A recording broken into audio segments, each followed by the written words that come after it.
Welcome back to the Renk Seeds of Innovation podcast. I'm Alex Renk, and I'm so glad you're joining us today. This year, Renk Seed is celebrating 180 years in business, with our roots going all the way back to 1846. A milestone like this gives us a reason to look back and see how far we've come. Just over a year ago, we released the very first episode of our podcast.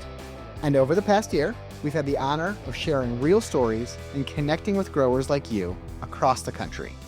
We've walked alongside you, guiding you through each season with support and tips to help your operation thrive.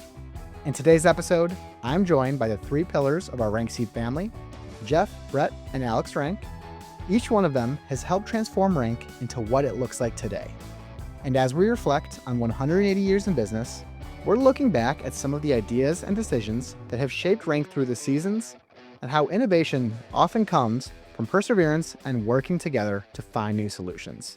Let's get into it. So today I am joined by Jeff, Alex, and Brett Renk again. We spent a whole year talking about different innovations and different implementations here at Renk Seed. But today we're going to focus back on the Renk family and here at the farm. We've covered a lot of different material, but I know last year we talked about the biotechnology that came about at Renk Seed 35 years ago, Jeff? Yeah, in the mid-90s when Roundup Ready soybeans were launched. And I know, Jeff, you were the spearhead of that here at Renk Seed. You had mentioned that it was a challenge and a fight to get it here at Renk Seed. And what did that look like? Well, it could have been easy breezy if it wasn't a family business. And so Roundup Ready soybeans, I think, came into the marketplace in 1995 or 1996, and then were preceded by an extensive licensing agreement to allow companies like ourselves to license and participate in that launch. And of course, they were followed right away by BT corn within a year or two after Roundup Ready soybeans were launched. Back in those days, our previous generation was clearly in charge and running this business, and we had a great little business going. But it was a different marketplace. One of the national brands was utterly dominant at that time, and I'll leave it to our customers and dealers and who's ever listening to guess who that would have been. They were kind of taking our lunch money. It wasn't really a lot of fun in the business. I mean, we were doing well, we were surviving, but it was tough business at that time. And here comes biotechnology and several hundred pages of a legal document to go with it, as well as an upfront money commitment to play. And that was with Monsanto, of course. Previous generation were well entrenched. In addition, you're running a business and there were some egos at play. I think they thought that they were market leaders and innovators. And this agreement really told people who they were and where they belonged, and it wasn't on top. And if you think that you've been on top, it's a very big realization. In addition, there was some big money to play. Money was tight. We were battling a very large and very dominant and tough competitor. Nobody wanted to be throwing extra money around. It was unproven technology, basically.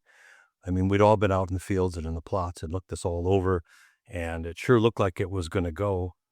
But if you talk to farmers and you told them, well, we got to charge you a few bucks more, we all know how tight farmers are. And hell no, they weren't going to do that. But then the guys that were telling us this were also guys that were well into their 70s, and you're looking at them going, well, are you going to continue to walk beans, or are you going to spend $5 an acre to use Roundup on them? I knew the answer, but they sure weren't telling me the right answer. Now we have a decision to make. We have to sit down as a family and make a decision and vote. The older generation was clearly entrenched and clearly against us. There were some of the younger generation like myself, and I think Alex was on the board then, and basically, it felt like in a sci-fi movie where you're a little peons down here and you're yelling at the big forces above you. And your little voice is barely being heard. And it was a 2-day family meeting. And the Renks don't meet for 2 days about anything.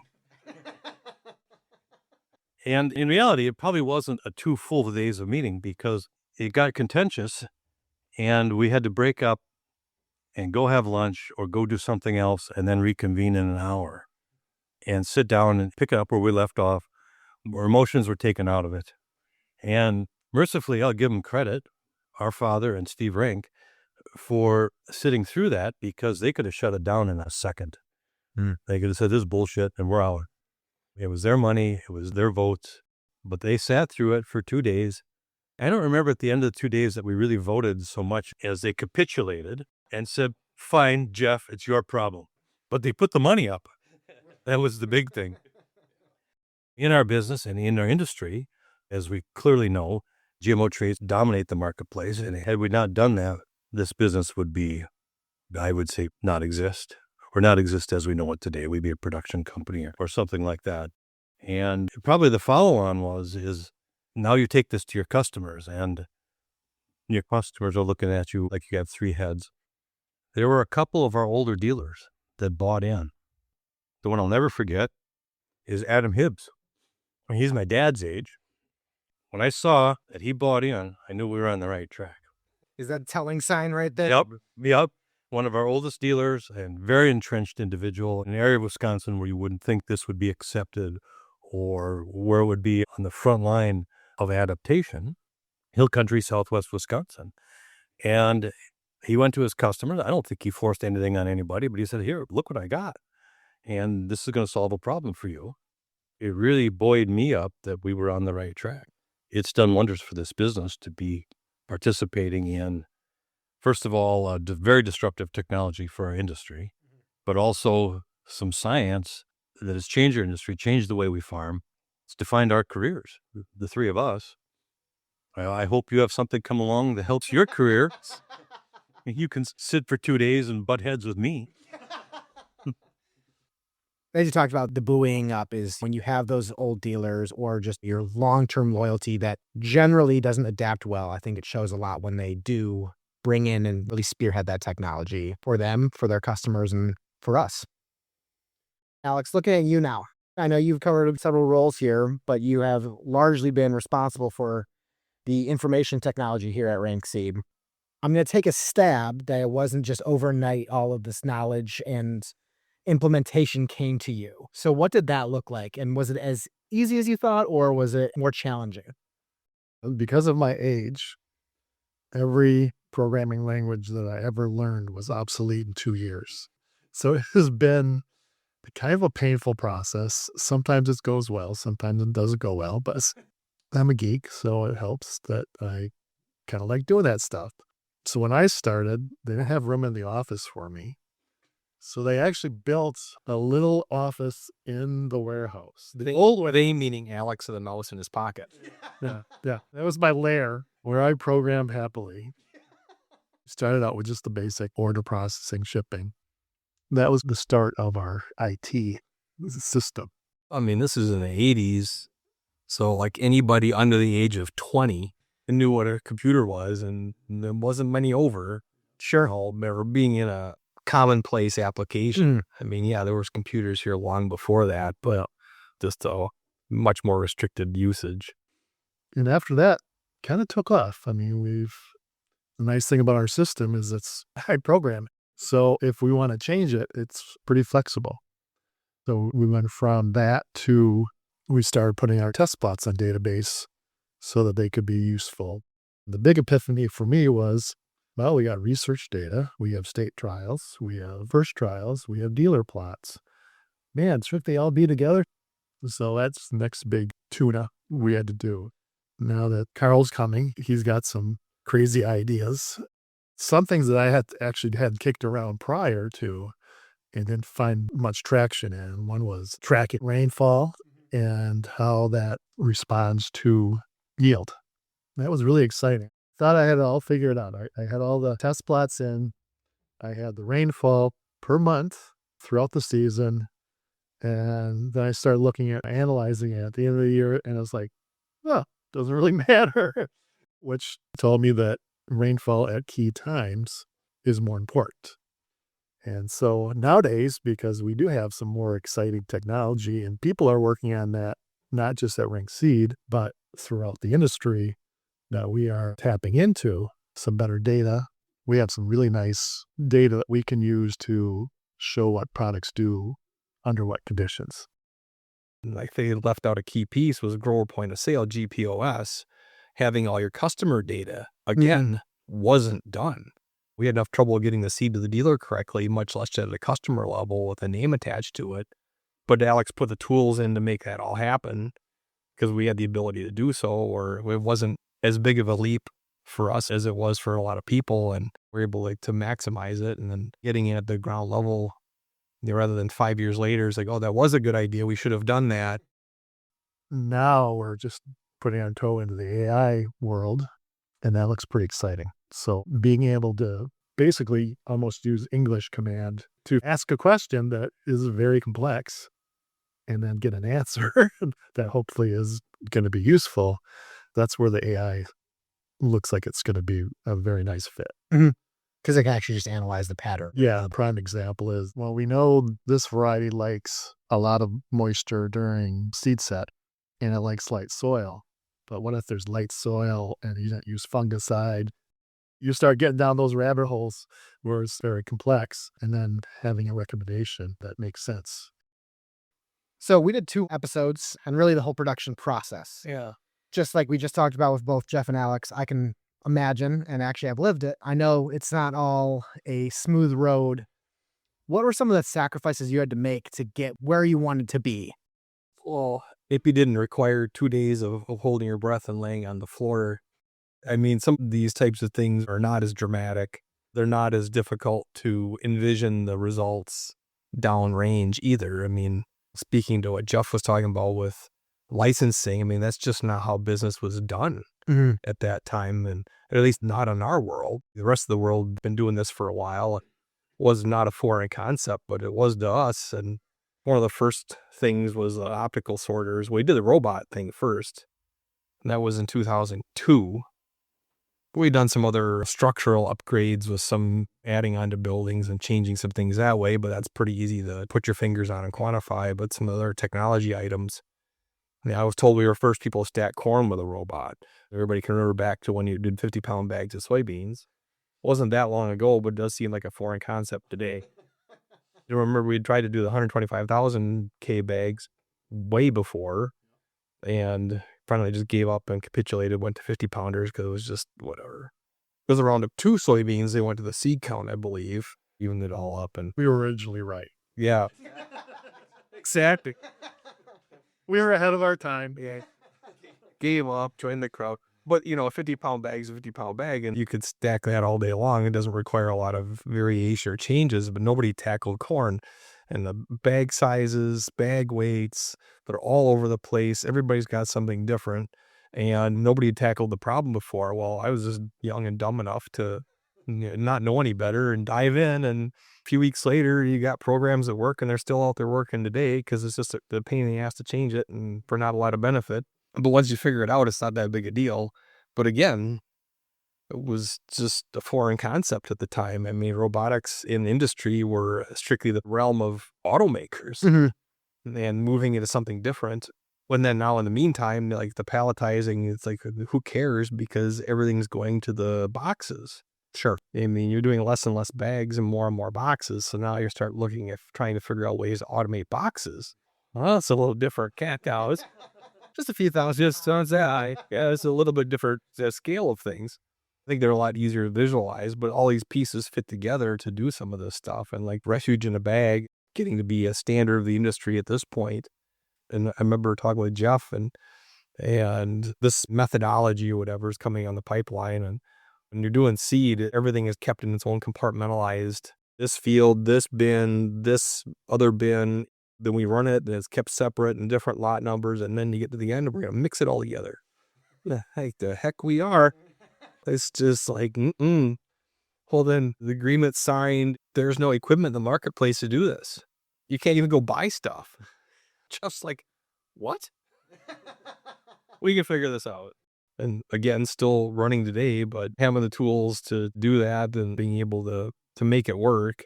Every plant is different, so things one guy does doesn't apply to the next guy, and what scale you're operating at was what's efficient, what's not efficient. And I got to believe that trying to operate at some of the majors has to be a wildly different program than what we do versus some other places that are smaller and they can do things smaller and easier. But even then, on a headache is the same, whether you do 5 bags or 5,000 bags. At the end of the day, you still got to do the work.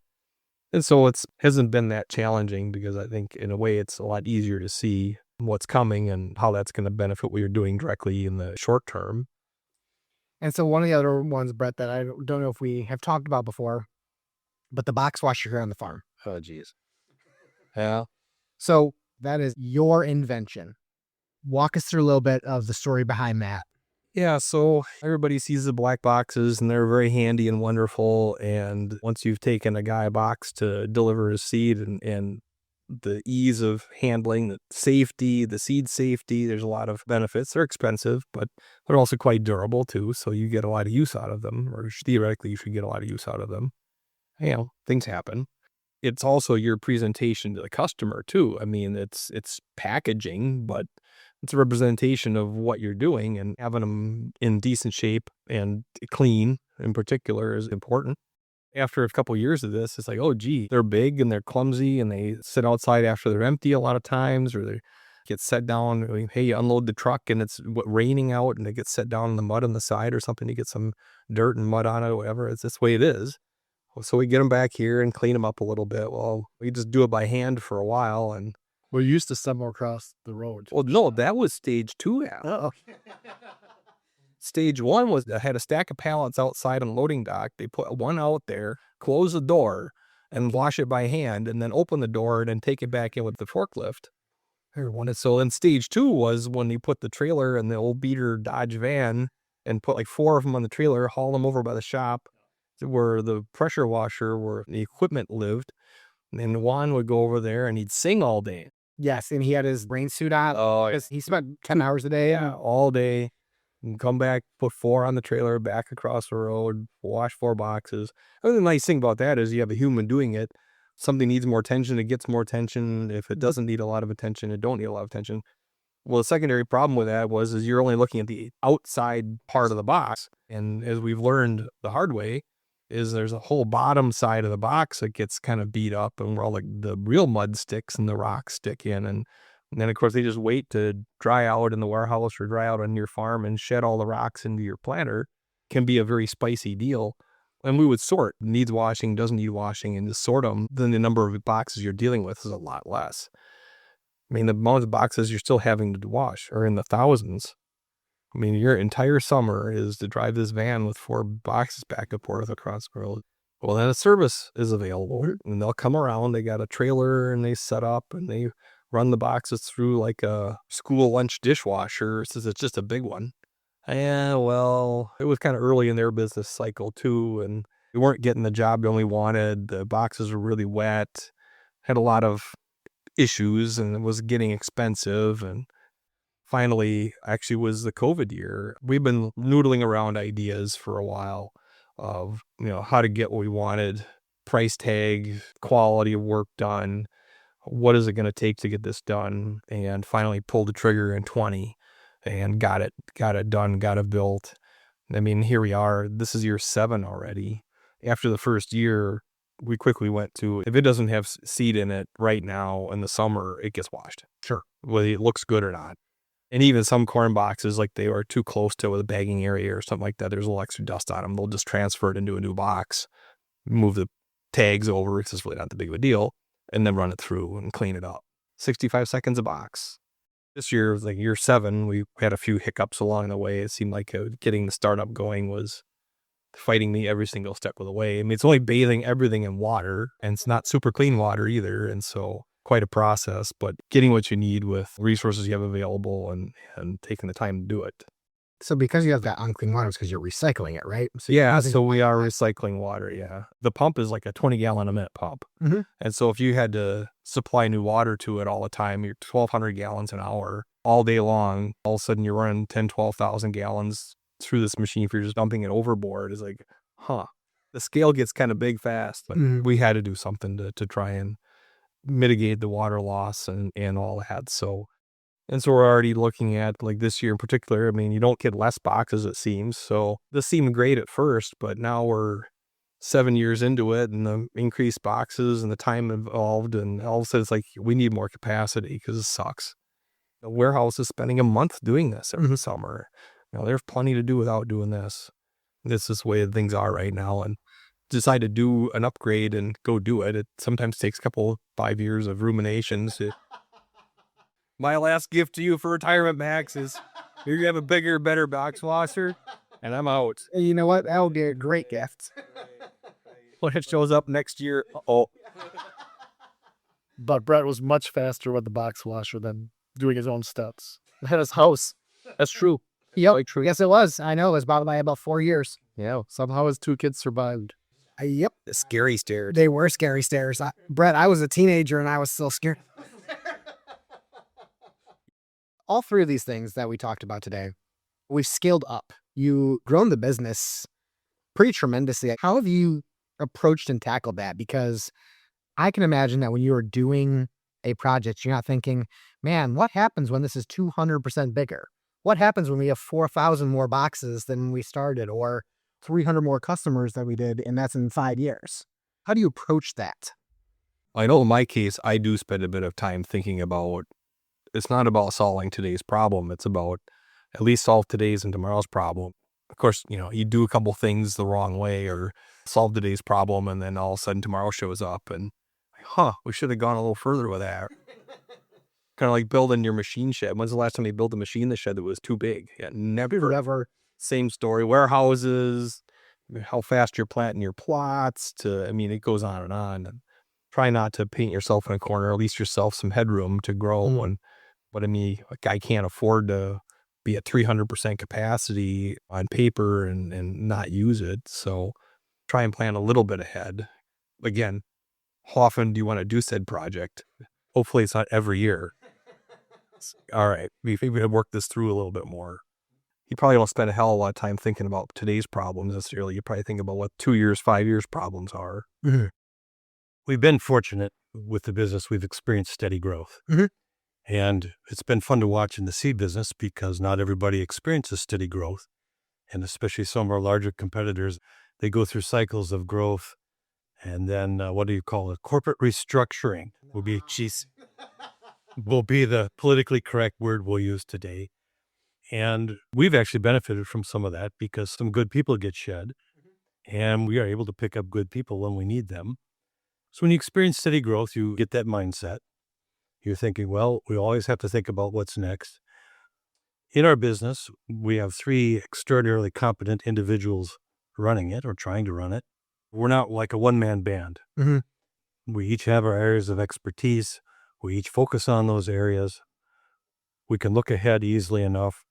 I think we have the capacity internally to focus on what we need to and to look ahead instead of like, well, I'm Jeff Renk and I run Renk Seed. I've got to run sales. I got to run production. I got to run marketing.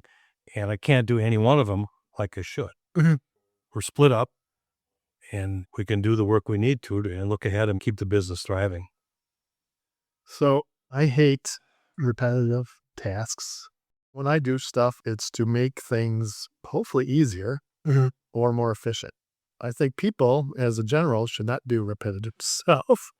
That's what we have computers for, what we have machines for. So when I'm looking at making additions is how do I make things easier for everybody that's involved in that process? And that's kind of what's driven me throughout my career is I want to do new and exciting stuff, not just be that, oh, we've done this for 30 years. It's got to be right. Well, a lot of times it's not. Sometimes it is, but you got to sort through that. For me, it's about efficiency and making life easier. You want to do pleasure with what you do, even if it's a job. Sometimes there's no pleasure in the job, but there's that factor. But for the most part, you want to make your work enjoyable. So that's what I try to do with my work. Speaking of making it enjoyable, on your off time, what does a family gathering look like? Does work bleed over into that, or how do you keep it separate? We see and interact with each other so much at work that at family gatherings, which even though we almost live on top of each other, we don't do a lot of family gatherings because we've had enough of each other every day. Now, having said that, it's not like we don't do any. Certainly you've got birthdays, anniversaries, and Lord knows the things you get together to celebrate. And no, we do not let work bleed into those gatherings. And I don't think it's that we don't it's I don't think we want to. We turn it off. We walk away from it. If the gathering is at my house or if it's at Brett's house, we can see the office. And it would certainly be easy enough. It's just not how we do it. There's plenty of other things going on in this world, plenty of other activities that we're involved in that we don't need to let Renk Seed bleed into our personal time. I agree. When I go home, it's an on-off switch because we're not in a big company like us where we're not tied to, we don't have dairy. So that's a good example. When you got 5,000 cows or 1,000 cows to worry about, it's kind of hard to shut that switch off. When I look at it, we spent most of our time here anyways. If we're not resolving it here, I don't think we just need to resolve it at home. We got plenty of time to do it. Yeah, absolutely. I feel like we learned early on with the older guys too that it's not always an easy adjustment. But you got to just leave it behind or leave it in the meeting room or whatever. I mean, there's plenty of families out there that I'm sure are listening and been through it themselves, and it's hard not to. But I think we got schooled early by some of the older guys and the 2 generations ahead even about minding your place and get over it and put your big boy pants on. Damn, tomorrow's a different day. You still got work to do. Go do that. Not because everybody is happy about it. Some seed gets done in anger. But you can go work it out of your system too then. Go apply that somewhere useful. But you're not always right, and you certainly don't know you're right or wrong till way later often. And sure. I guess it's farming in general. What day are we going to plant? I don't know. We'll find out some other time. We're getting towards the mature part of our careers at this point, and Well, I think we're farther than that. it feels like there's less surprises than there used to be. I mean, you've been around long enough, you've done enough things and made enough decisions that you just get a feel for what it should look like and what it's coming and what that's going to turn into. And I mean, this has been our careers, so therefore, why would anybody know it better than you? Because this is what you did. The next guy may not be that way, or other businesses, same thing. It doesn't have to be all the same. Mm-hmm. You can separate that from your actual personal life then without it.